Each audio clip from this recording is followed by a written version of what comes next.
And we are back. We're the 12-sided guys. We have Matt as Pine. Hi. Scott as Roos. That's me. Jordan as Ebby. Salutations. Sabrina as Nari. Hey there. And me, Paul, as all of the NPCs, including the extremely helpful one you guys missed in our last session. Jerk. Thank you so much for following along with us on this adventure. If you want more content, including access to my notes and maps, maybe consider becoming a patron by going to patreon.com/12sided guys. That's the number 12 sided guys. The world of Pavantis keeps getting bigger, and so does the wiki. There are even maps for some of the imperial provinces on there, like Arkelvy Province and Almar Province. Even if you just want to show us some love, there's an option for that as well. Seth showed us some love and became a patron. So to give a little love back, I decided to name an NPC after Seth. But too bad, it was that same extremely helpful one that you guys missed in our last session. Oh no! Oh no! Man, poor Seth. Hey, it's not my fault you guys missed him. We're the worst.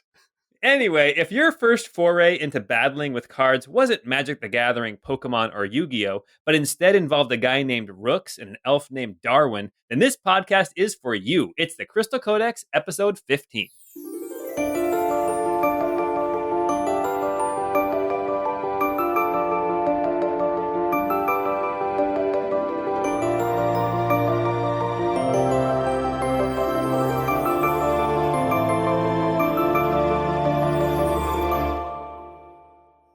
That is a deep cut, Paul. Man. Yeah, what's that one from? Arcana. It's a game called Arcana. It was a first-person dungeon exploration game where you cast magic using cards, and you had these elemental helpers that were different cards. Every time I make an Arcana check, I think Rooks. Yeah. So you prefaced it with cards, so I fully expected you to say triple triad or something, but man, that was one I did not get. Yeah, well, there we go. All right, awesome. Deep cut. Ebby, you seem to have been blessed with Lord Moshe's wisdom. Or, maybe wisdom's just a byproduct of eternal life, but I'm curious to hear your thoughts on what transpired in the basement last night. Colbury, or I guess the imposter Fobry, he made me so nervous. I don't know if what he said can be trusted, but if this prophecy is true, at least even in part, there's a living heir. I don't know how much we can trust anything that he said. He was calmly hiding out in the same room as the buried body of the man who he replaced, so. And if it weren't for the fact that Applebottom's mouth is almost as big as his backside, we wouldn't even have known that there was more of the prophecy. And this man had the creepiest interest in recording everything. He was very well aware that there was more of that prophecy. Not that it even matters, I guess. Knowing the last few lines don't do us any good when we don't understand. Honestly, the whole thing is beyond my understanding. Fobry seems to think inevitability is evil. Applebottom seems to think this stasis is evil. Neither one will elaborate, or can elaborate. I guess the one thing we know is that the disc seems to be of great importance to everyone. And until we know more, I don't know if I want anyone finding it. Obviously I trust Fallen Heaven over the Empire, but it almost seems to be beyond the scope of either faction. I guess you're right. Fallen Heaven is probably our best hope. Kira will know what to do. We'll call her in the morning. Very nice. I like the big bottom. Yes, that was great. That was great. Oh, he does have a big bottom. Okay.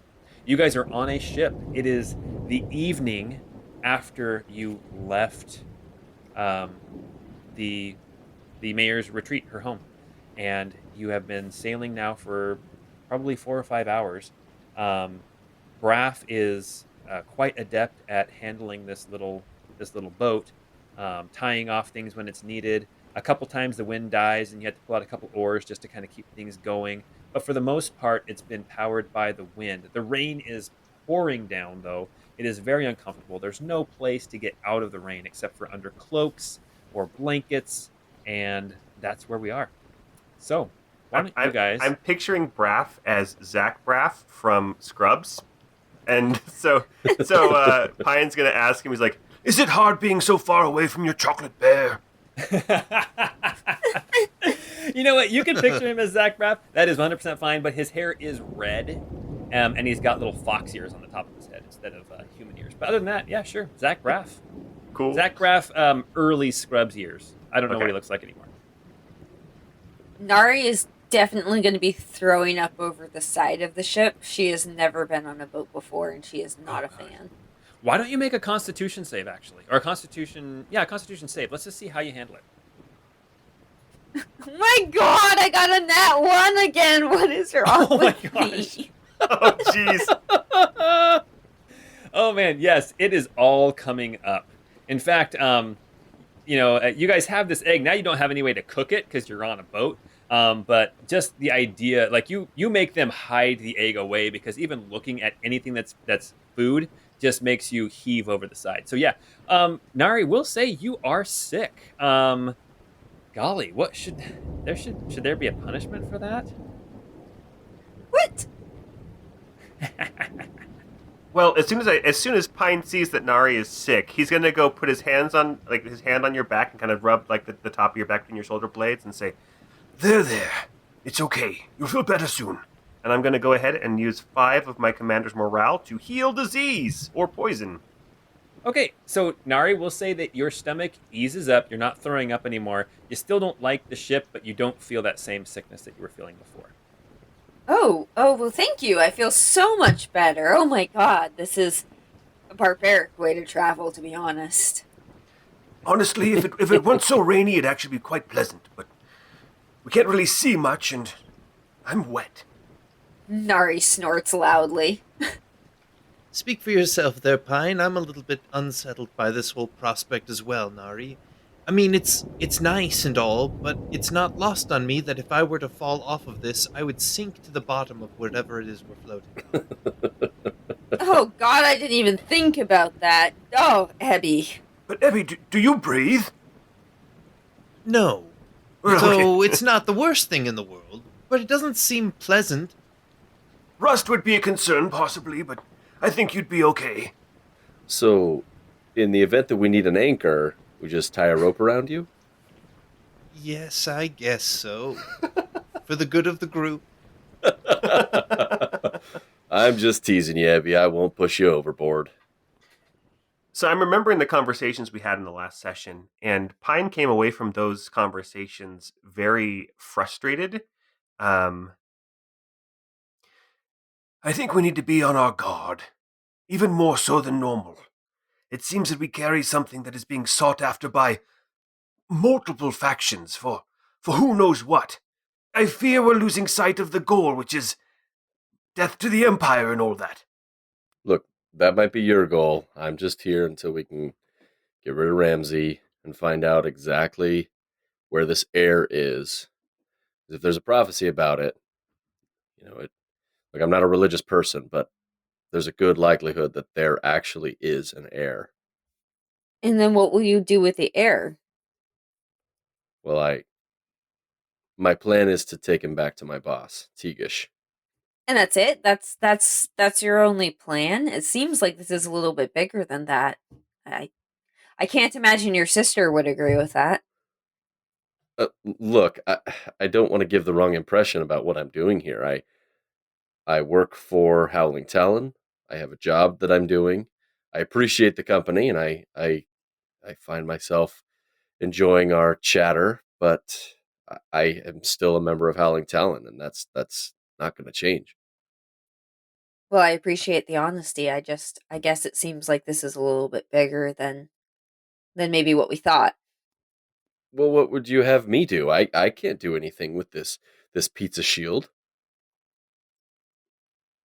I mean, it kind of seems like you might know someone who would probably have a good idea what to do with it. I could ask Teagish, but I don't know that he would have any more information than anyone else. I was more thinking Kira. Oh, yeah.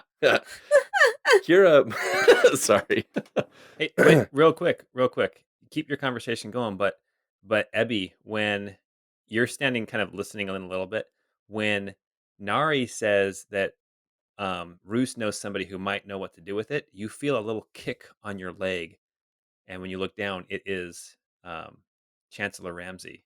He kicks you in your leg a little bit, not hard, just kind of a nudge. Okay, sorry. Go ahead, continue. Kira might know what to do with it, but it has nothing to do with me. Yeah, no, I mean, like I said, I appreciate your honesty, and if that's what you are, I respect that. I just thought that maybe, with your sister being who she is, and with the world being the way it is, and that maybe you would have a little bit of a bigger vision. I don't know what you expect from me on this, but I'm just working a job, and I don't think that realistically the four of us can do much about all of this inevitability, if you will. I think we need to be careful when it comes to the crystal disc. Our guest here, Mr. Applebottom, spoke with me while you were down below, and it appears to be quite a significant artifact, something of pretty significant power. I think we do need to understand what its role is in all of this before we go handing it over to any side, frankly, because it falling into the wrong hands, even well-intentioned hands, but still wrong, may prove disastrous.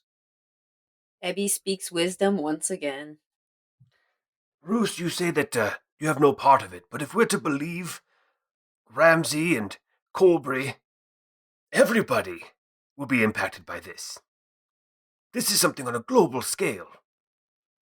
And nobody wants to share their information. I feel like I tell everyone everything. Everyone else is being secretive. Do we need like a deception check for that one? I don't hold back too much. I feel like that's pretty honest for Roos. I feel like Roos has been 100% honest. Hey, I'm just doing a job. You've been very honest from the get-go. No, and I feel like that's what I was trying to say. Like, I respect that. Like, if that's what you're doing, I just thought this might have changed things for you, especially now that I know who your sister is. Because I'm not going to lie, your sister is super cute. You know, I'll try and let that slide. But yeah, she and I have never seen eye to eye. We're so very different people, taking different walks in this life. I just don't see how inevitability, if we're to take it at face value, if it is inevitable, what can we realistically do to stop it? Something that's inevitable will happen. So why get involved? Because to do nothing is to admit that you're powerless. To do nothing is to only think of oneself, not think of the good you could do for others. If it's inevitable, there's pain we could ease. And quite frankly, I'm not convinced that it even is inevitable. I mean, I don't know if I trust any of these people who have talked to us. Like, they're not trustworthy. Agreed. They all have their own agenda, and they're unwilling to share all that they know. If they truly wanted us on their side, they would be more forthcoming. Wait, you think Colbury had a more detailed biography of me? I think he's very interested in you now. Look, I'm happy to travel with you guys. I don't want to give you the impression that I haven't enjoyed our time together. I just don't want you to feel like this is permanent. I had a boyfriend say that to me once. Oh, jeez. I'm just kidding. That's man. good. While we're traveling, maybe we can help you find this heir. What was the prophecy again? Maybe we can try to figure out what it means. Yeah, I really would appreciate that. So the prophecy was, a king I see in raiment fine, upon his flesh the worms now dine. The line of Evelyn is strained, Within one child its blood remains. Atop the trees a shadow lies, the mountain tabor blocks the skies. The air in ignorance who plays amongst the fallen leaves and shortened days. That's what we heard from Colbury. Applebottom gave us this in addition. When mountain's ink begins to break, and Moshe's ore a breath does take, when petal falls but tree grows strong, what once was stopped again moves on. The ancient knowledge is unearthed, a plot of ages long since birthed. What was to be may yet hold sway, if the angel has his say. Huzzah! Hey, nani nani. Nani nani hey, nani nani ho. While we're traveling together, I'm happy to help you hold on to this crystal disc and protect it. But honestly, I'm just curious to see what drives you and what you guys would do in a situation like this. Just so foreign to me. Roos, this is new territory for us all. I think what's important here is that we're doing the best we can. You know, Roos, speaking of inevitability, this has been something that's been on my mind. Of course, when we were initially speaking to this individual here laying at my feet, back in the cave, he mentioned it, back in the facility. And then I felt like I had heard Niam mention it. I had some sort of one of those passing visits, almost visions, if you will, and he mentioned it. When it comes to inevitability, indeed, it may be destined or doomed to occur no matter what. However, finding our place within it may still be an appropriate and important step. For example, if you look in the world, death is inevitable. It's an inevitability, and yet we fight against it, and we push and we struggle and we move and we do everything we can to preserve our life to the best that we can. And are we wrong to do that? No. I think, in fact, the world is a better place, generally speaking, because we try. I'm of the mindset that we need to accept life for how it is, and death is a part of that. Inevitability is a part of accepting how this world is. And if you try and fight against it, that's what will cause suffering in your life. If you pain over what the world could be rather than accepting it for what it is and living happily within what it is, that's what causes suffering. Indeed, and I think you're correct. To accept that is, I think, an important piece. Consider this, though. We don't yet know what it is that is inevitable. Assume it is either one of two things. It likely will be much more complex than this, but assume it is something that is universally good for everyone, and assume it is universally bad for everyone. It's one of those two things. If it's universally bad and we try and fail, then no harm done necessarily. We didn't make it any worse than it already was. But assume that the universally good thing is the outcome that is inevitable, and it comes about because we fulfill our role and we try to bring about that good thing. Perhaps it may seem as though the odds are against us, but because we played our role, it became reality. It was inevitable, but it required still that we took action. I like what you're saying, but by that same logic, fighting against it only has two outcomes. You either stop something that's really bad, or you stop something that's really good. Who are we to decide? You know, I think you're very astute in asking that question. I feel like I have more questions myself. I don't think that it is as black and white as it perhaps seems.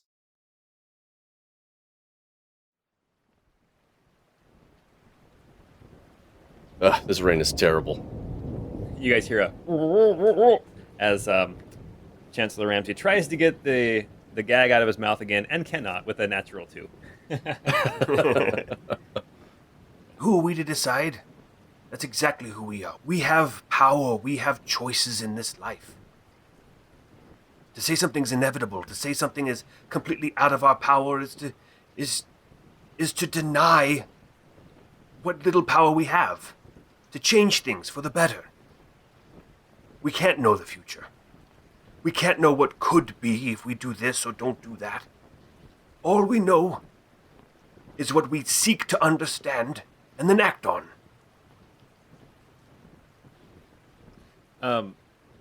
Jordan, as Pine finishes, Abby gets a memory. This is not an actual conversation with Neum, but it brings back to your memory something that Neum had said to you very recently.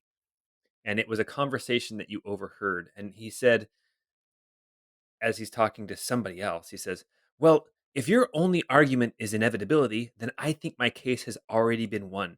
We control our destinies, not some higher concept of the inevitable that so many seem to spout off about of late."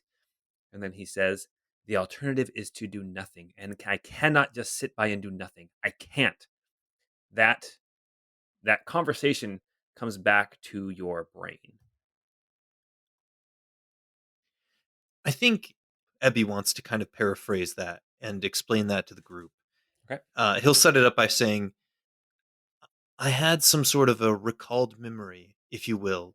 It's like I was overhearing or overseeing a conversation, and it went like this. And just kind of relay that to the group so that way they get a sense of that.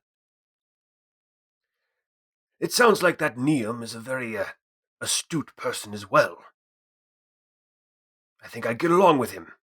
I think so too. I mean, he he woke me, so feel like I have nothing but kind thoughts for him.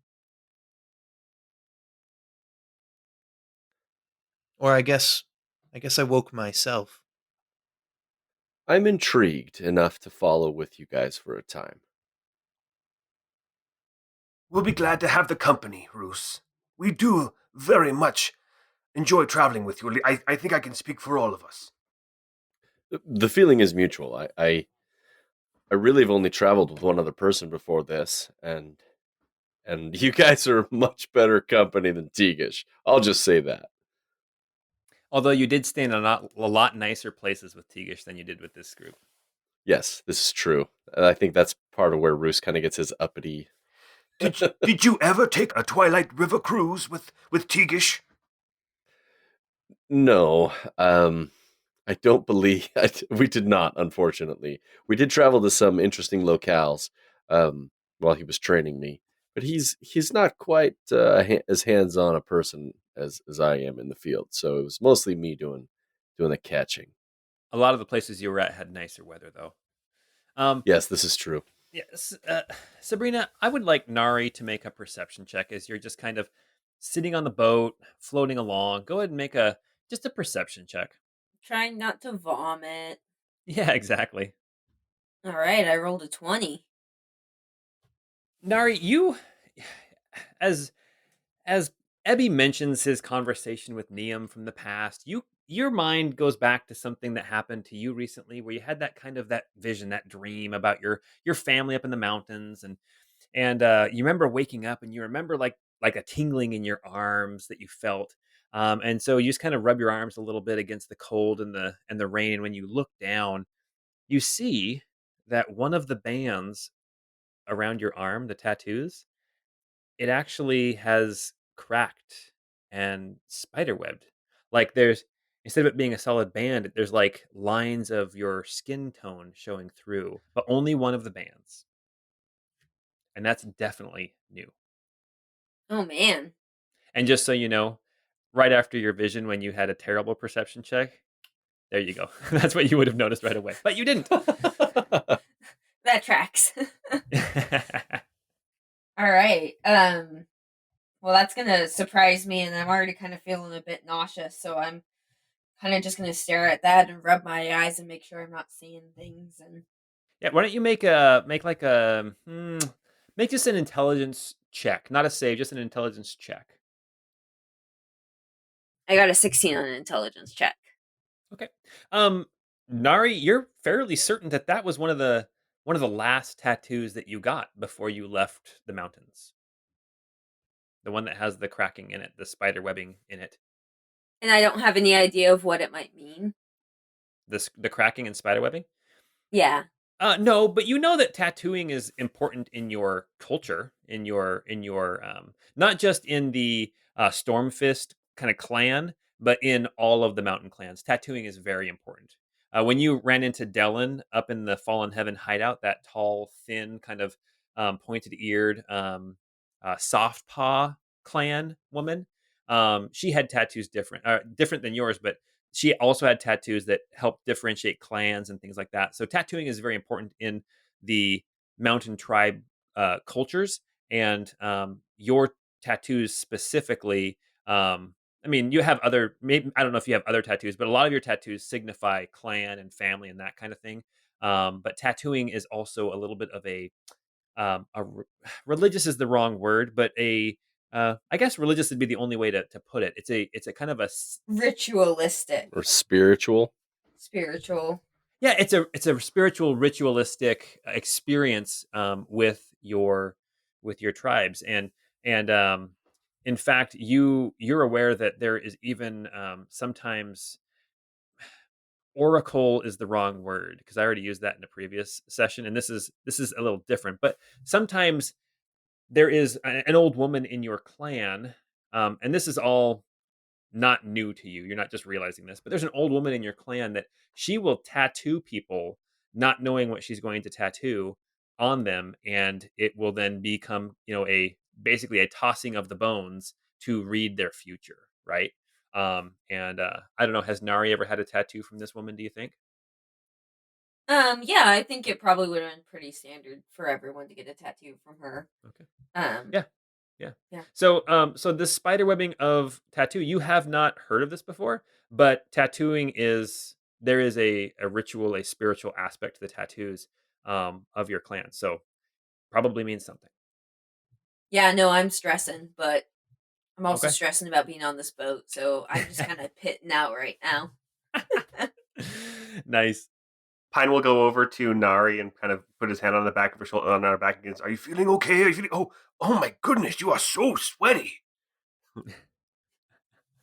Rude. I wouldn't even notice because it's raining, but still. It's pouring down rain. Oh, are you sweaty?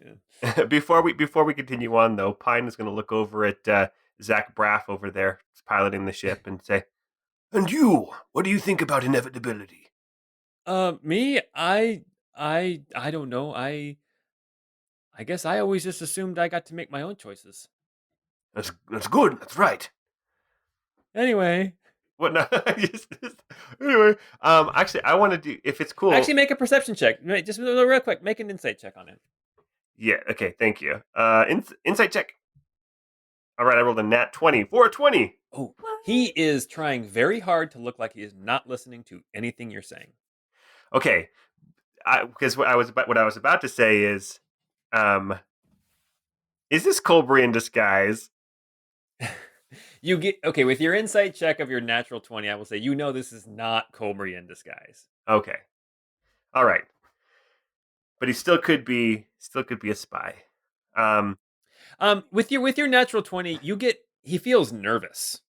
Okay. Not like nervous. He's not a very good spy. He wouldn't be a very good spy. I mean, he's jittery, he's a little bit on edge.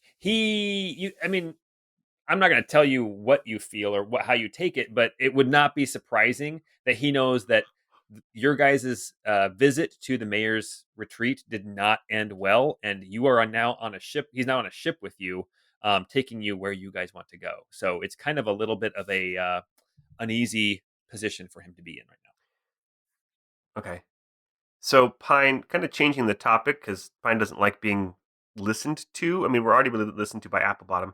So changing the topic, Pine will say to Ebby, how far out from Tabury should we get off this boat? We don't want to obviously sail all the way past the city.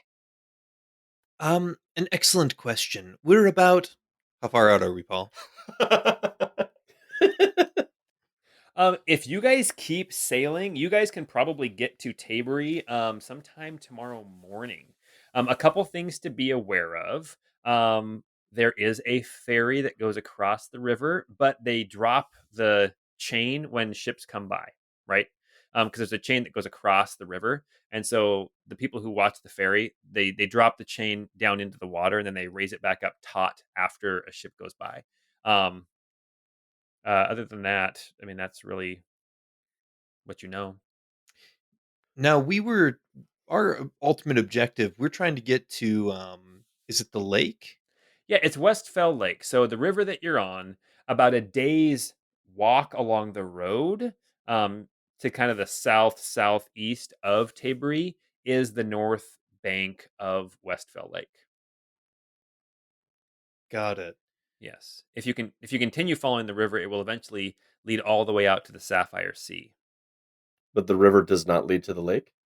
No, the river goes through the lake, and then on the other side of the lake, the river continues on. Gotcha. Okay. Yeah. And just so everyone's aware, any patrons out there who were looking at the map and saying, something looks odd. On the maps, I corrected it. I spelled sapphire wrong. I didn't realize sapphire has 2 P's. It's corrected now. Hey, there's 2 P's and an H? I guess Yeah. my name is Matthew. I shouldn't be confused. Yeah. Yeah, actually, I don't think I would have spelled it that way either, to be honest. Yeah, I was typing it out, and sure enough, I'd spelled it wrong, and I thought, oh my gosh, I gotta go correct this now. Okay. Sapphire. Cool. And my name is Matthew. Matt. So Roos will lean over to Ebby and say, Ebby, why not take the boat all the way to the lake? I mean, we might be able to. The question is, what kind of risks might we face if we do that? Colbury mentioned that we're probably sought, wanted persons now. So I'd hate to go that close to Tabury. I was just thinking that we could zip through, but you're probably right. That's probably the smart way to go. So is the plan then to get off the ship before you get to Tabury? Yeah, on the south bank of the river. Okay. Right? I think that makes sense. Okay. You, Braff, was it? Yeah, that's my name, yeah. We'll be getting off the boat before we arrive in Tabury. Oh, okay. So, like, first thing in the morning? Yes, at least 5 miles from Tabury. Oh, okay. Yeah, I think I know a spot where I can get close enough to the bank. Thank you. And I'm going to actually toss him a gold coin. A gold coin. Okay. In the dark, in the rain. I'll hand it to him. I'll gently hand it to him in his hand. It's too late. He already rolled to catch it, and he rolled a natural 1. Oh my god. You hear this little bloop in the water, and it's like there's rain hitting the water left and right, but you hear that like a little bit of a louder bloop as the coin goes right in the drink. Okay. Pine, you old man, stop throwing coins into the water. I was making a wish. I wish it would stop raining. Oh, now it won't come true. You said it out loud. It won't work. I know. I'll actually go hand him a gold coin and say we do appreciate you taking us downriver. We also appreciate your discretion. and I'll hand him one more gold coin. Ooh. Okay. All right. He nods. He says, "Well, thank you, sir. I appreciate it." He puts it away in like a pouch, and he stands a little taller, a little more sure of himself here on this boat. It's getting dark. Not only is it rainy and nasty out, but it is also dark at night. So the plan for Braff is he's going to keep sailing. He has a lantern that he puts up at the front of the ship to help kind of make sure he stays away from the bank and off of rocks and things. It's on a pole kind of hanging out over the water. And he does kind of slow down a little bit because it is dark, but his plan is to keep going all night long, like Lionel Richie. I was going to say. In fact, we'll just say the name of this ship is the Lionel. Oh, nice. Nice. There you go. All right. So, do you guys want to sleep? Do you guys want to try to stay up? What is your plan? I think we should sleep in shifts, but I actually had a question about what to do with Applebottom. We have an Aeon Stone of Sustenance. Can we force that on him? Or does he have to like do something himself in order to make that work? I'm just thinking that having to take the gag off and everything to let him eat and drink, and that's a risk. Yeah, he doesn't get to eat and drink. And we all would much rather have food, so. Yeah. I mean, I think he has to attune to it. Okay. But it was his, so I mean, you can ask him. And to be fair, he asked for water, and I don't think Abby's given him water yet. No, of course not. Huzzah! Good time to negotiate. he's just sucking on the inside of his on the hood. The burlap. but he's got the gag in his mouth. It's oh, man. raining, you guys. That's what I'm saying. He's just like sucking the water out of the burlap hood that he has on now. You guys sound like my kids. We don't need to give the chickens water. They drink from the mud puddles. And I'm like, I know they drink from the mud puddles, but they still need fresh water. Anyway. All right. So, Applebottom, we have this crystal of sustenance. Would you like that? You hear a little grunt, and then you see his head nod up and down. I will kind of try to I'll rest it on the back of his head, hoping that's what is supposed to happen, and just kind of like set it there. Yeah, you balance it there, and after about 2 or 3 minutes, it rises up off of his head, and it starts to kind of circle around his head. It gives off a little glow as well, so now there's like basically the light spell happening around Chancellor Ramsey. Okay, and that's something we can take away from him if need be. You just have to grab it. There's like a DC to grab it off of him. Yeah. Okay. All right. So you're gonna sleep in shifts? I think we should just set up some watches. Yeah, set up some watches. Okay. Who's going first? Nari's down to go first. She's not feeling very well anyway. Okay, let's see. Nari and Ebby. I'm guessing Ebby because Ebby's always awake. Yep. Okay, awesome. Braff is in the back. He's standing up. You see him yawning and things, but he looks like he's doing fine. He probably has done this, overnight sailing many, many times. I want you guys to make either perception or survival checks. Nari, do you want to take this one? I can do that for sure. With advantage, right? Yes. It's 19. 19. Okay. As you are sitting there, you guys can talk about whatever you want to talk about. The rain is pounding. There's far off thunder again, like there was last night. As you're sitting there having whatever conversation you're going to have, Nari, you see that Braff, he is he's starting to look a little uneasy. You're not sure if it's because of the weather or because it's dark out, or maybe his courage that he got from the gold coin has now worn off, or the 2 gold coins. But you notice that he's kind of getting a little bit antsy, might be the word.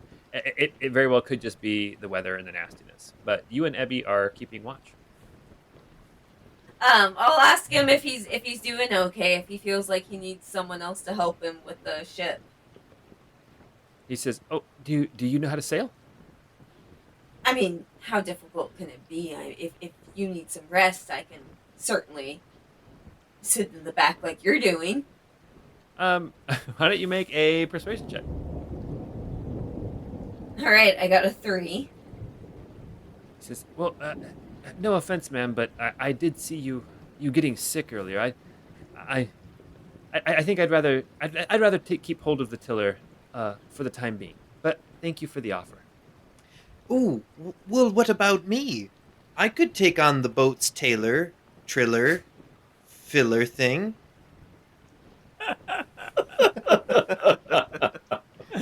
Oh man! He's like, I thank you, good sir, but I will.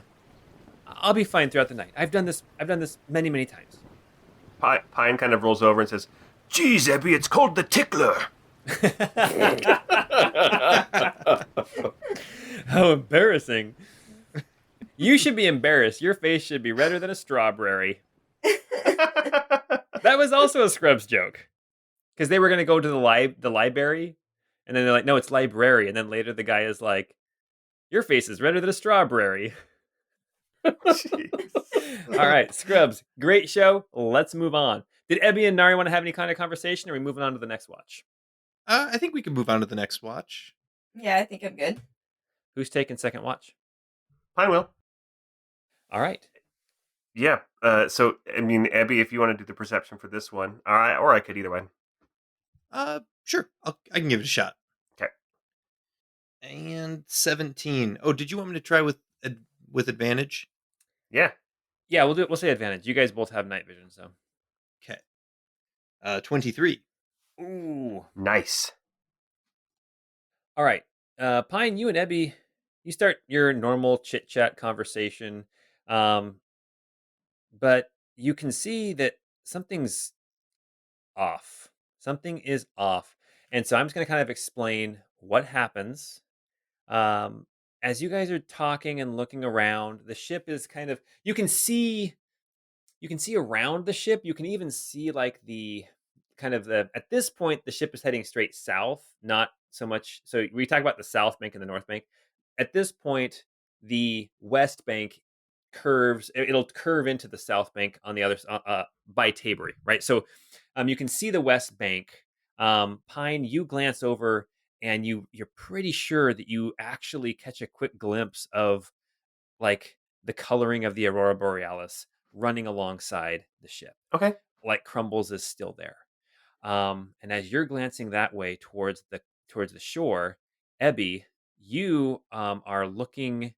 The ship is about to go around kind of a curve, a bend in the river, and at this point, you just happen to glance back as Braff glances left and right, a panicked look on his face, pulls out a dagger, and cuts the line for the sail. What? As you're watching, he leaps off of the ship into the water and starts swimming to shore. Curses, Pine, we're in a tight spot. How far are we from the shore? From the shore, you're like in the middle of the river. It is coming in towards a bend, and as the ship starts to slow, the river is kind of rocky, so it's kind of uneven footing, hard to keep standing. It starts to slow, and the current brings it in towards the middle of the river. There are oars on this ship. And as you're looking around for the oars to try to figure out what to do, and with your 23 perception, we will say that there is no surprise round. From around the bend, you see suddenly a lantern is uncovered, and coming around the bend, you see a ship approaching you. Okay. Pine will kick Roos and Nari and say, "Get up! We've been betrayed!"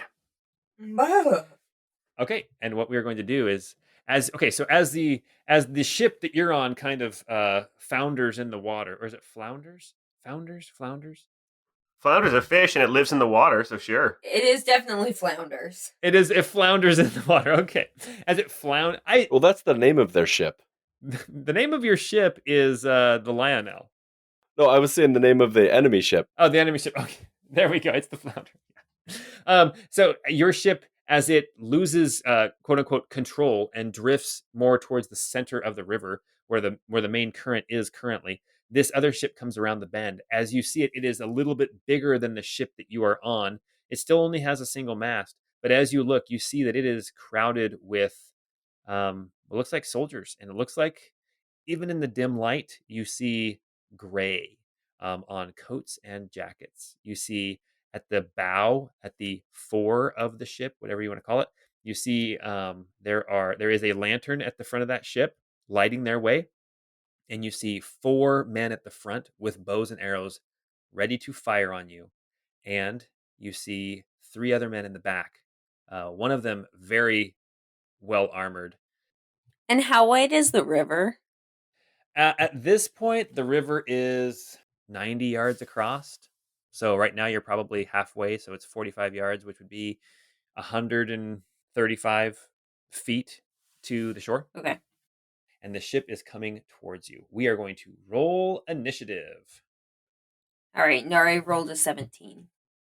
Pine rolled an 18. Roos rolled an 8. Ebby rolled a 14. All right, at the very top of the order, we have Pine. Pine, you see this ship coming towards you, a lantern in the front. 4 men on the front have bows and arrows, and it looks like they are getting ready to pull back and fire on your ship. There are 3 other men in the back.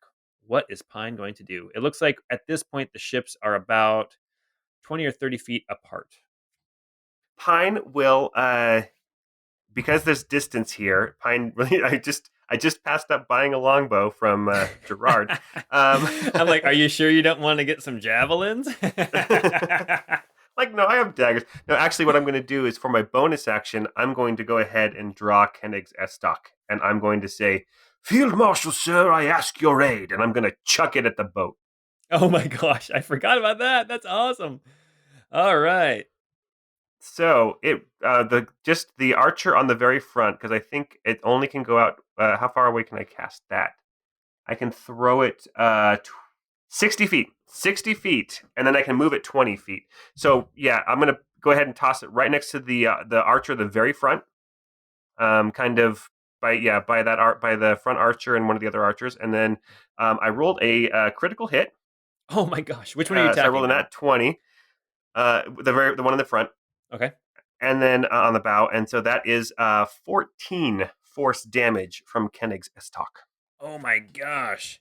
Yeah, as you toss it out there, you're like anybody watching this is like, he just threw that sword right in the water. And then it's like it gets caught right out of the air and whips around and just stabs. It's like somebody is standing on the water, like above the water, enough to get over the edge of that ship and just stabs right into that front archer. And the archer instantly is very, very hurt. Still standing, but very, very hurt. Okay, and then how about how far am I from me personally? 25 feet from that guy. Okay, is there any within 20 feet? It looks like one of the archers will be within 20 feet, yeah. Okay, all right. Well, the archer's within 20 feet. I'm going to go ahead and throw 2 daggers at him. Okay. So the first attack will be a 9, so that dagger's probably gone. That dagger is probably... Actually, you know what? Roll if you want to try to... Well, if you want to see if it stays in the ship, you can roll a percentile, or roll a die, and then odds it's in the ship, evens it's out of the ship. Evens it's out of the ship. Okay. Bloop. So it's gone. I rolled an 8. Okay. And then so my second attack now will be a 23 to hit. That one does hit. Why don't you roll some damage? Okay, that does 8 damage to the other archer, the archer that's a bit closer to me. Okay, yeah, perfect. Okay, so 2 of the archers have been hit. One with the Estoc and one with a dagger. Awesome. Anything else you want to do? I'm going to stay positioned there so that as soon as they get close enough, because I'm imagining they're going to try to board us, so that I can be ready to strike at them in melee combat. Okay. Nari. Yeah, I think Nari is also going to throw both of her hand axes. Okay, so there's 2 that have already been hit. Did you want to throw at one of them, or did you want to throw at somebody else who is fresh? Yeah, no, at the same 2 that have already been hit there. Okay, so one has been hit really hard, and the other one has been hit less hard. Okay. Which one do you want to throw at? I will take the one in the front here. Okay, he's the one who got hit real hard. Yeah.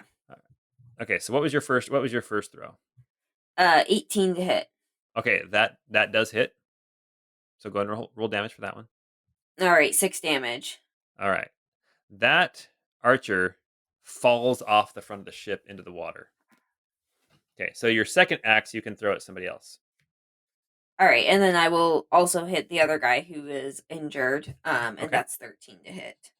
That barely hits. Roll some damage for that one. Nice.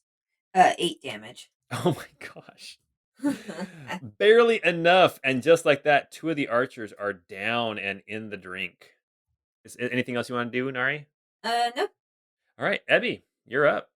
All right. I'm going to summon a level 3 Dardriel's Eye and drop it right on their boat. Oh no. I'm going to drop it right here. Oh, shoot. So there's the 3 people positioned in the back of the boat. I'm going to drop it right in between all 3 of them. Oh man, that's right. And then so everyone within 5 feet when he shows up, they take damage, right? Yeah, it's a dex 15 dex save, or they take 3d6 fire, or half if they succeed. All right, we're gonna do 3 dex saves. One of them made it. How much damage is that? 9 damage if they fail their save. Sorry, actually, two of them saved. The other ones take half damage, right? Yes. Okay. So one of them takes. So the heavily armored dude, he takes 9 damage, and the other two, one of them looks like just kind of a normal guard. He's the one who's handling the tiller of the ship. The other one looks fairly familiar. He takes 4 damage, and as you're looking at the other guy on the ship, you can't help but think of a sexy saxophone solo being played in the background.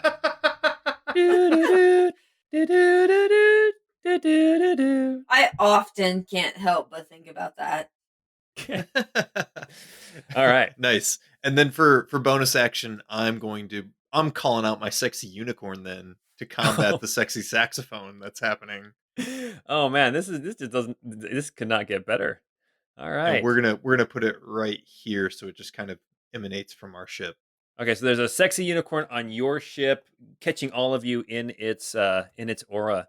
He comes clomping out, clapping his front hooves together, throwing his mane, and he looks at you, Abby, and he gives you a wink, and then starts doing his kind of where he's kind of dancing to music that only he can hear.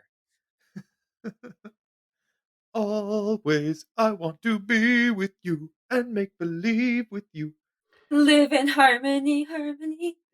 That song came on my Spotify, and my wife was like, "What is this?" And I said, "You don't remember?" She's like, "No, I remember this song, but why are you listening to it?" And I'm like, "Oh, it's because it's great. It's a great song." Because Erasure is amazing. Oh, okay. So the saxophone player guy, you remember him? He was the guard who, when you guys came back to Tabery, I described his uniform and I said he had a saxophone on his neck. He didn't really have a saxophone, but it is that guy. It is that very same guard.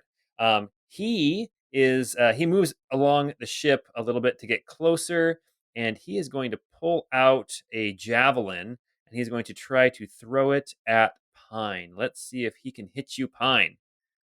Oh, I'm fairly certain that hits. A 23. Does that hit? That definitely hits. All right. Javelins are a d6. I think that's 8 damage, man. Okay. 8 damage. Yep. Ouch. And then he's going to take out another javelin, and he's going to throw another javelin. 21. That will also hit. 9 damage. Oh, shoot. Okay, just like that, guys. That hurt. Okay. All right. And that brings us now to the archers on the front of the ship. Okay.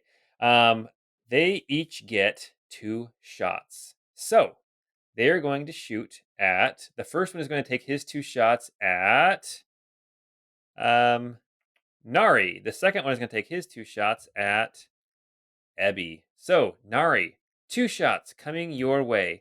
Does a 6 or an 8 hit you? Neither of those hit me, Paul. Okay. Ebby, does a 22 or a 6 hit you? The 22, yes. Okay, so Ebby, you get hit once and you take 8 damage. Oof. All right. And Roos, it is your turn. Roos will reach into his pouch and one of his large pockets and pull out a sleep crystal, Mm-hmm. and throw it over towards the archers. Okay. Trying to center it so that the radius will hit both the archers and the sexy saxophone player over there. Okay, sounds good. I got 27 hit points of sleep. I am going to make a roll. All right. As that crystal shatters on the ship, of the 2 archers left, there's one that's closer on the left, one more on the right. The one on the left, he falls over asleep. Okay, I'll holler out nicely. The one on the left, he's asleep. Is that your turn? That is my turn. Oh, I'm going to run up over and kind of stand over Ramsey's body just in case, to kind of shield him from anything that might come his way and kind of push him lower on the boat. Okay. Well, here is what is going to happen now. It is now the guard at the tiller's turn. He is going to move this ship in closer, and I'm fairly certain that he can make this work. Ebby, your Dardriel's eye is going to. Is it on the boat or is it floating? It's on the boat, and I wanted to also bring this up. The sphere ignites flammable objects not Oh, being God. worn or carried. Yes. So the okay, well that's a very good point. So when he flashed into existence, he very well may have caught that sail on fire, but definitely the ship is starting to smolder. Let's see. I'm gonna make a quick luck check and see if the sail did catch. It looks like the sail did catch on fire. Okay, so this guard is going to make a check. Okay, he does manage to control the ship well enough to move it over to your ship. Pine, your floating Koenig's S stock is left kind of behind as the ship sails past it. The front, let's see, how do we say this? The bow. The port bow of the Imperial ship comes crashing into the port bow of your ship. And now, Pine, you are right next to the front of the other ship, and it is now the heavily armored. We'll call him the Imperial Great Swordsman. It is his turn, and he is going to move across the ship. He jumps up onto the ship, so he is now between Ebby, Pine, and Roos, and he is going to make 2 greatsword attacks. Who is he going to attack? It is going to be against Roos. Roos, does a 14 hit you? A 14 does not hit me. Okay, the second attack is going to be against Ebby. Ebby, does a 21 hit you? Oof, yes.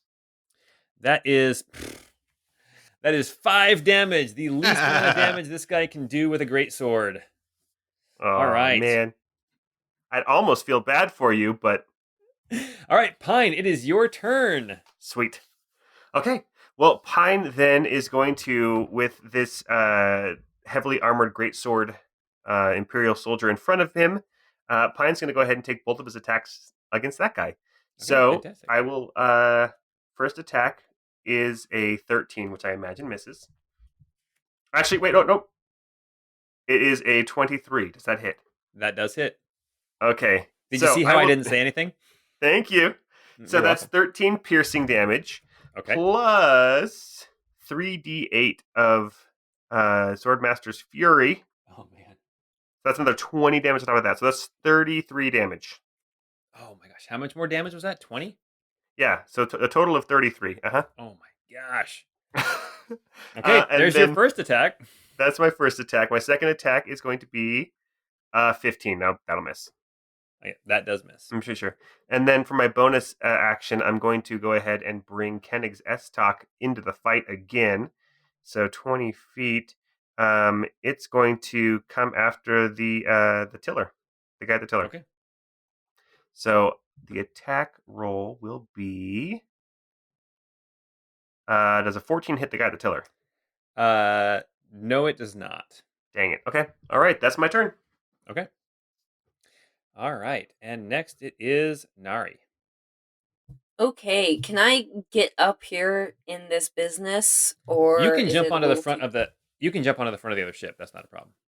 Okay, dope. So then, yeah, I will definitely do that. I will hop on over there and I will swing at, I'll swing at this guy with my great axe, Okay. the big guy.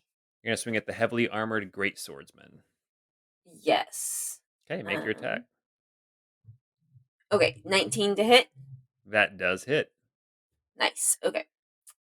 And then we are going to do 16 damage. Oh my gosh. Jeez. He is feeling like he's in control, and you just hit him from behind, and you're not even sure if he died, but he goes in the water and instantly is beneath the water in his plate armor. Jeez. Okay, and then I'm gonna hit not the guy who's asleep, but the guy on the other side, the other archer there. I'm gonna swing at him too for 9. That misses. Okay, Okay. that's it. All right. Well, there goes the great swordsman. Okay, Ebby, you're up. You've got 2 archers, one of whom is asleep. You've got the sexy saxophone player, and you have the guy at the tickler. All right. Now, just a quick question about combat mechanics. If somebody is like a long range fighter, but they're within melee range, do they get like disadvantage on their attacks and stuff? Only if they're trying to attack the person who is directly next to them. Does that make sense? Got it. Yeah. Okay. All right. Well, I think I'm gonna let Dardriel's eye just stay there, and they'll have to make the DC 15 dex saving throw. The Okay. tiller guy and the saxophonist, the captain of the guard guy, whatever he is. Okay, so the tiller guy failed. The sexy saxophonist, he passed. So what's the damage? All right. The damage is another 9. Okay. So sexy saxophone takes 4, and then tiller guy takes 9 damage. Okay. All right. Wait, now that damage could be huge, couldn't it? yeah, well, it's 3d6, so Oh, okay. it's not gigantic, but but it's consistent, right? Yeah. And then I'm gonna actually, so that was kind of like, I guess, a bonus action, if you will. So I'm gonna use my actual action to do a second level Erdos's touch on Pine Okay.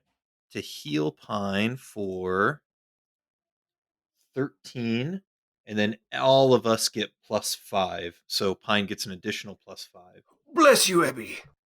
And just like that, I'm full again. Thank you. Awesome. Yep. No, I'm done. Okay, cool. Ebby, what I want you to do, I want you to roll a d20. And what you're doing is you're rolling to see how far the fire has spread. A higher number means more spread. Got it. So Ebby rolled an 11. Okay, so basically everywhere within 5 feet of your Dardriel's eye is now aflame, including the sail on this other ship. Dope. Cool. All right, that brings us to the saxophonist. We'll call him. Well, I'm already calling him the saxophonist. I was going to call him the Imperial Swordsman. So we have the Imperial Great Swordsman and the Imperial Swordsman. But here comes Saxophone Man, Kenny G. He comes rushing in and fills the spot that the Great Swordsman was standing in, and he has a sword in one hand, a long sword, and a short sword in the other hand, and he is going to make 3 attacks, and he has 4 choices, 4 people to choose from. So we'll see who he's going to hit with his first attack. Goes against Nari. Come at me, bro. Nari does a 22 hit. That 22 does hit. Okay, that is going to be 4 damage. Oh no! The second is also against Nari, and does a 15 hit. No. Okay, and then the last attack is going to be against Nari again. All right, dude. Does that 14 hit? No, it does not. All right. No. When you called this guy Kenny G, I imagined that this fight all of a sudden stopped and we were doing the Kenny G Michael Bolton dueling banjos from the Michael Bolton Big Sexy Valentine's Day special. What a great I movie. forgot all about that thing. How could you Oh, forget about that thing? fantastic. All right. Okay, it is now the archer's turn. So the archer that is awake, he is going to shoot his bow at Roos. He's going to shoot over the sleeping guy, past the saxophonist, and right at Roos twice. So Roos does a 20 or a natural 20 hit. Roos, you got hit twice. Okay. Both of those hit, yeah. Yes. Okay, so the first hit is just the regular hit, and that is going to be a total of 5 damage. Okay. The second is going to be a total of 10 damage. So 15 total from 2 different Okay. arrows. Okay. Roos, that brings us to you.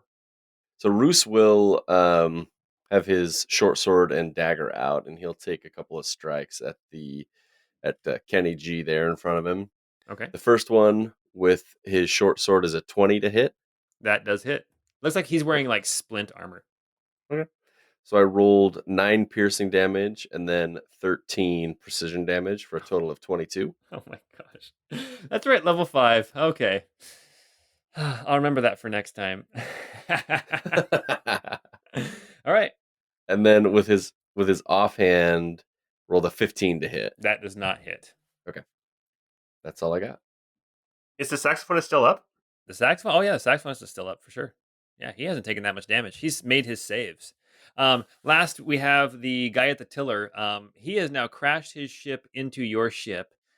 His ship is aflame, and his sail is on fire. So he realizes he has nowhere else to go. So he comes around Dardriel's eye, and he is going to stab his spear at Roos. Roos, does another natural 20 hit you? Brutal. Yeah, All that right. one hits. Okay, so that'll be 12 damage, Roos. These dice tonight. All right, I'll take it. Okay. And that is his turn, which brings us past the dead great swordsman and on to Pine.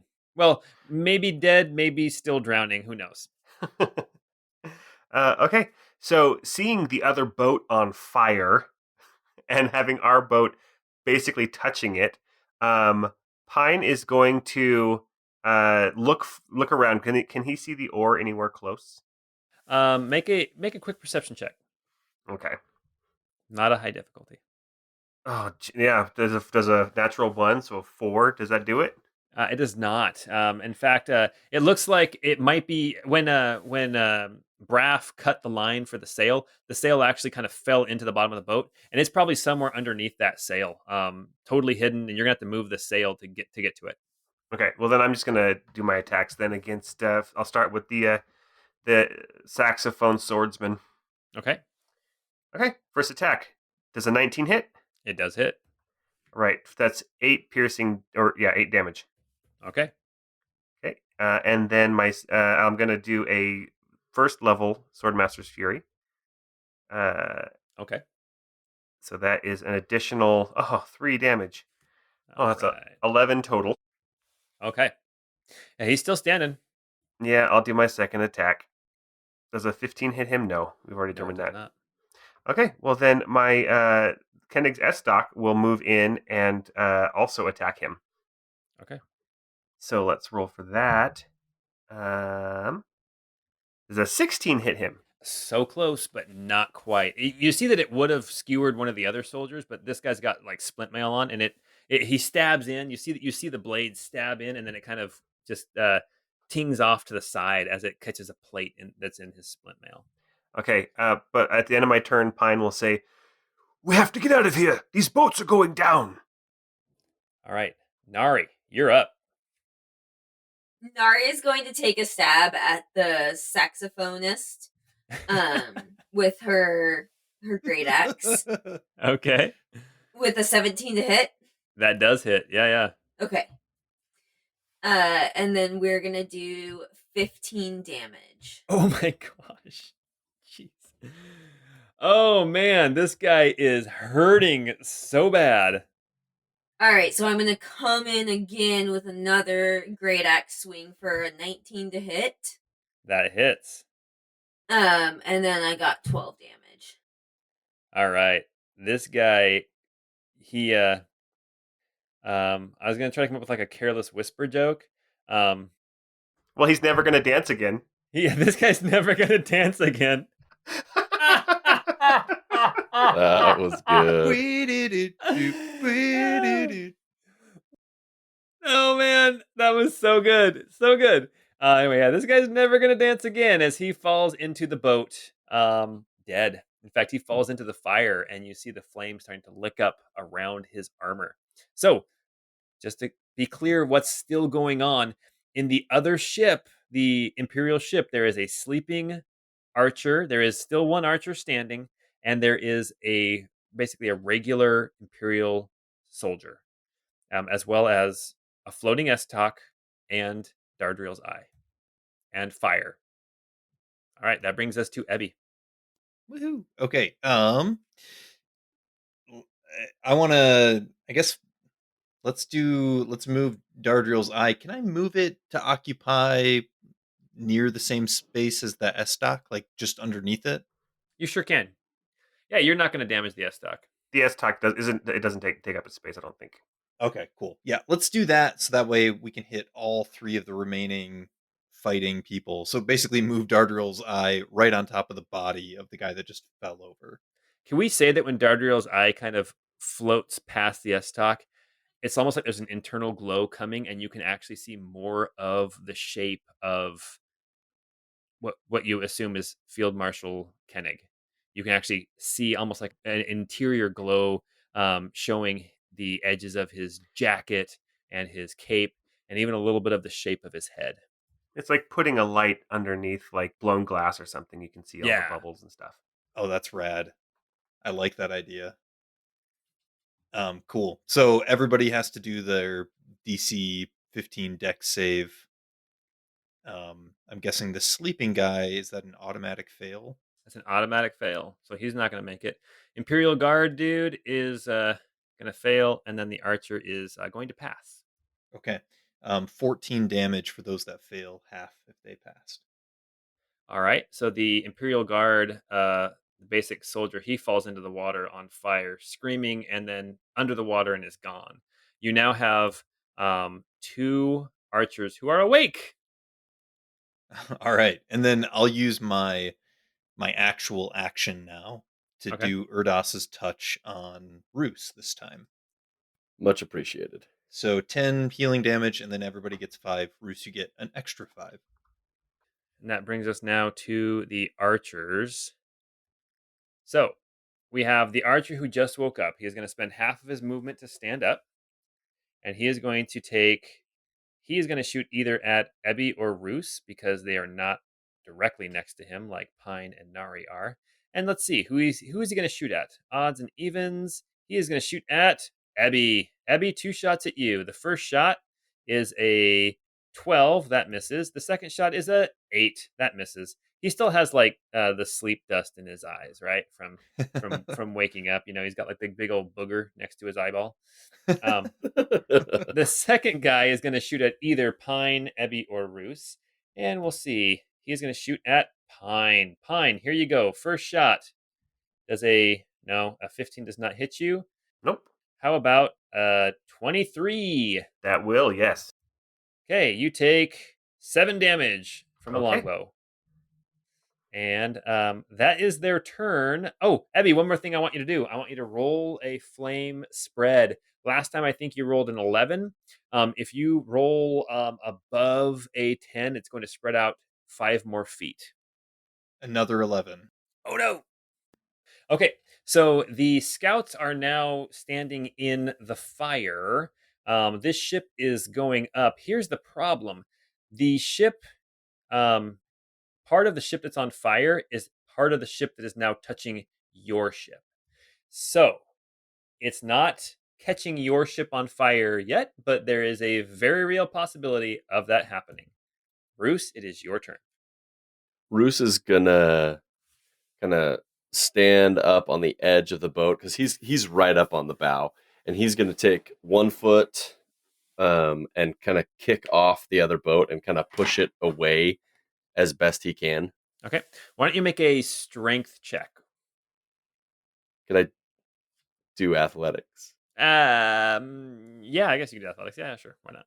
Okay. But you can't do acrobatics. No acrobatics. No, I assumed I wouldn't be able to do acrobatics. But strength is -1, and so the athletics is at least a +2. I rolled a 21. Nice. Oh my goodness. Okay, yes, nice. Okay, you managed to kick and push the ship 5 feet away. Nari, you are on a ship that is on fire, and you now have a gap of at least 5 feet between you and the other ship. I want to holler over at Nari and say, "Jump on back to our boat." I got long legs. It's all good. I think that with your strength, there is no way you can't make that jump. All right. That brings us to Pine. Pine, there are still 2 archers on this ship. and a Nari. Okay, Pine is going to use his commanding shout to yell to one of the archers, and he will say, "Swim!" And the archer needs to make a DC 14 Wisdom saving throw or be compelled to do that action. Oh, he rolled a natural 17. That would have been awesome, though. Okay, well then my Koenig's S-Stock, which is basically glowing from underneath thanks to Dardriel's eye, will take an attack on the one that I did not command to swim. Okay. Sort of the one in the middle of the ship, yeah. Sure. 24 to hit. Is that a critical hit? No, it would be a 26. Okay. But it's 9 damage to that one. Koenig's S-Stock has been an MVP this battle. I know, right? He just took down an archer again. Oh, okay. Yeah. There's one archer left. Sweet. All right, Nari, it is your turn. Okay, Nari is going to jump back onto the other boat if she can. You know what? I won't even make you make any kind of check Okay. because it's so close. It's still only 5 feet. Your strength is definitely enough to make that jump.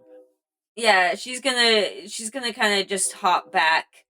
And I think like as she hops back, if she can, just kind of like push off of the boat to try to send it further away. Okay, why don't you make an athletics check with disadvantage? All right, with disadvantage, it's 12. You pushed it back, but not enough to really change. It's going to continue to drift backwards away from you. But then again, your ship is going to continue to drift the same way as the ship because you're now caught in the in kind of the ebb, the flow, the current of this river. But it will probably move further away from you as it goes. And then, did you want to do any kind of attack or anything? No, I mean, well, I guess I could have grabbed my hand axes back, or did they fall in the river and they're gone? I'm pretty sure your hand axes hit, and so I think they're in the boat. Okay. So then I will take one hand axe and try to shoot at the last remaining archer. Okay. And that is a nat 20 to hit. So Oh, nice. crit. There we go. So 14 damage total. Finish him. Yeah, he goes in the drink.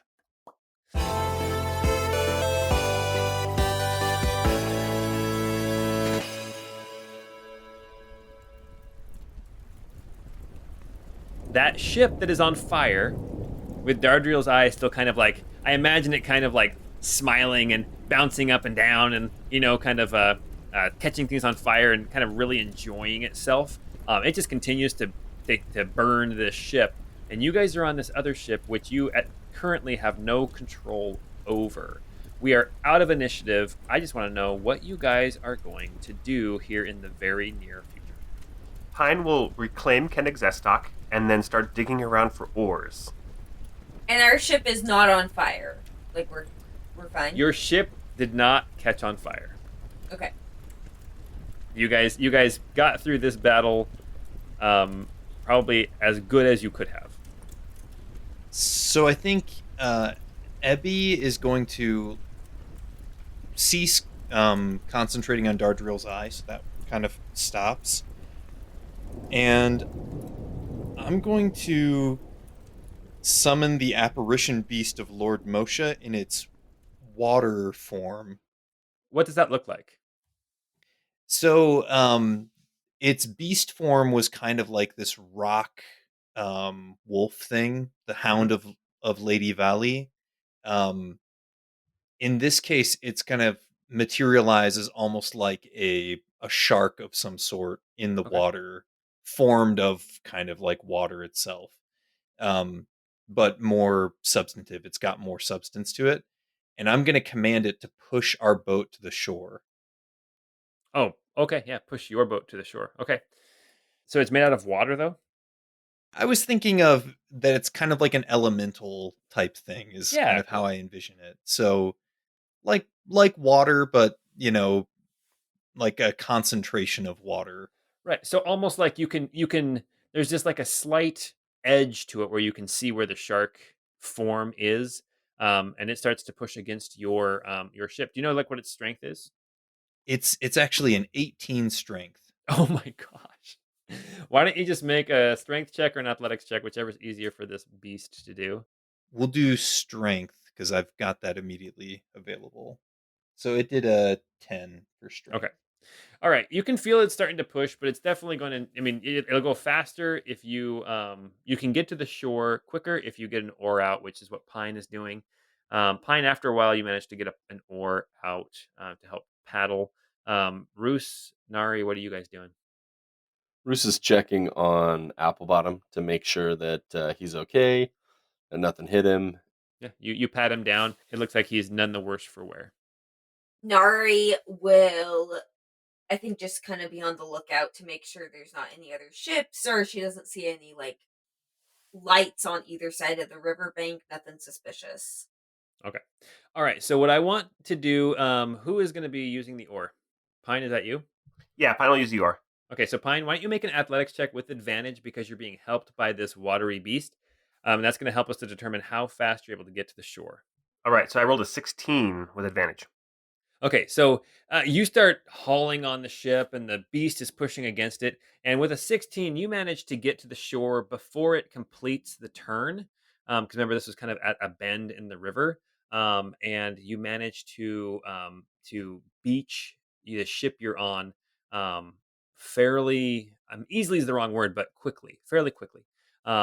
As the ship that you're on, as it beaches itself, you guys all kind of collect yourselves. Gather up your belongings. Pine, you glance over onto the shore where you just beached yourself, and out of the tree line, you see an aurora borealis colored Alaton come striding out of the woods. Okay. So Crumbles has followed you to this point. So we'd definitely grab everything, grab Applebottom, get past the tree line. Pine is going to attempt to knock Applebottom out with the hilt of his sword. Okay. We'll say you can just keep doing it until you knock him out. Okay. So why don't you roll here? I'm going to have you roll a d4, and then that's the number of times it takes you hitting him before he's knocked out. So 3 times. Oh my gosh. Whap, whap, whap. And then you feel him. I mean, I don't know I'm guessing that Nari is carrying him. Nari, you can feel his body slump over your shoulder, and you know that he is unconscious.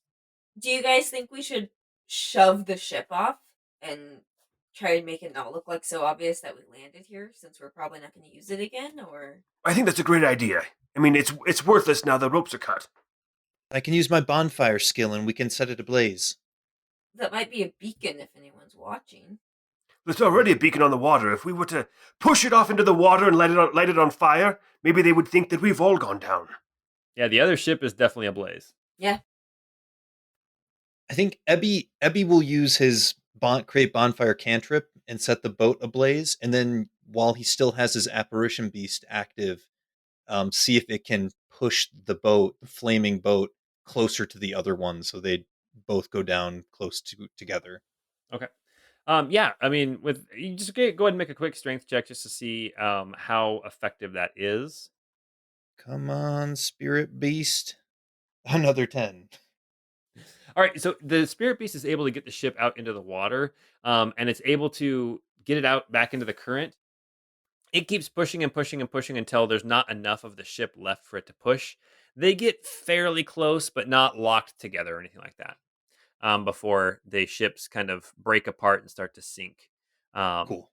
Yeah. Okay. So it is pouring down rain. You guys are soaking wet. You just had a naval battle where you decimated some Imperial forces. You have been betrayed by somebody. We know one person who was involved, and it's Braff. But it is the middle of the night. In fact, I rolled a die before all this happened. It is now 1:00 in the morning. You are on the shore. You are, at this point, probably walking maybe 8 hours from Tabery, from Gorton's Ferry, which is across the river from Tabery. And that is where we're going to end for tonight. So awesome, guys. If you guys like what we're doing and you have enjoyed this episode, go ahead and tweet at us, hashtag 12-sided guys. That's 12-sided guys. Go check out our Patreon. Yeah, let us know if you want us to do more piracy stuff. Yeah, we might do more piracy stuff or not, but let us know if you like it. Pine can wear a big hat. Yeah. I think I'd rather be a privateer than a pirate. Ooh, Mister, I don't want to be legally corrupted. I want to be hired by the Church of England and have my sins be justified. Nice. Oh, totally. Yeah, I'll steal from other countries, but just, be loyal to mine. Okay, so yeah, but if you like what you see, if you have like a vision of this battle and you want to draw some fan art, that's awesome. Send that our way as well. Other than that, we'll be back next week for more Crystal Codex. Until then, have a great night, and we'll see you next week.